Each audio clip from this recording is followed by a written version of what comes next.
The strange thing was that in the beginning most of the educated people of India paid no heed to the problems of the laborers. What was uppermost in their minds was how industries could be developed in India. In the earlier phase, they did not think much about the kind of working conditions that should be there for the laborers.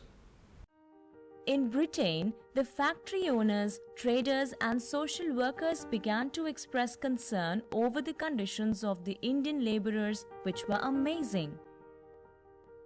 They began to actively draw the attention of the government to these problems. The industrialists and social workers of Britain began putting pressure on the government to implement laws in order to improve the conditions of the laborers in India, similar to the laws in Britain. As a result of this pressure, the government seriously began to consider a reduction in the working hours and making laws that would give laborers some holidays. This was deeply resented by the industrialists and educated people of India. They felt that once laborers were given fixed income and facilities such as leave, milk production would come down and the expense of the owners would go up. This would in turn make the things produced in the factories more expensive. If this happened, goods coming from Britain would sell more easily and the development of Indian industries would come to a standstill. Indian industrialists were suspicious that the British industrialists were just pretending to show concern for the welfare of the Indian laborers. Maybe they actually had their own interests in mind. The educated people of India also believed that if laws made in the interest of the laborers, industries would not be able to develop in India. There was fear in the minds of industrialists and the educated people, but it was not fully justified. Factories set up in India that began to earn profits. New mills were being opened up all the time. Whatever laborers needed, the risk factors, improvement in working conditions became relevant because industrial development lay in hands of the laborers.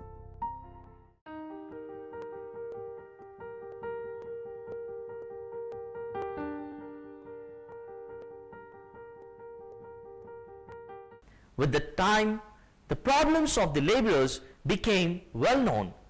Some educated people began supporting laborers and they began writing articles in newspapers to explain their problems to the people. Small organizations for the welfare of the laborers also started emerging. During strikes, laborers formed their own organizations with the help of some educated people. These were labor unions formed to conduct the strike and negotiate settlements with the mill owners. Slowly, the trade unions became active not only during strikes but all around the year, promoting the workers' welfare and rights. Such unions began to be established from the early 1920s. People influenced by socialist thought were prominent among them. One such union formed was Girni Kamgar Union, with the help of which workers in Mumbai went on a very effective strike in 1928. In Ahmedabad, under the influence of Gandhiji, a powerful union known as Mazdoor Mahajan was formed. The formation of the labor unions made the government and the mill owners very anxious. Now, laws began to be made to put restrictions on strikes. The government appointed labor officers to look after the welfare of the laborers. The government began making efforts to ensure that the laborers solved their problems through the labor officers rather than go to the labor unions. But the laborers did not agree to this. They considered it better to form their own organization to protect their interests.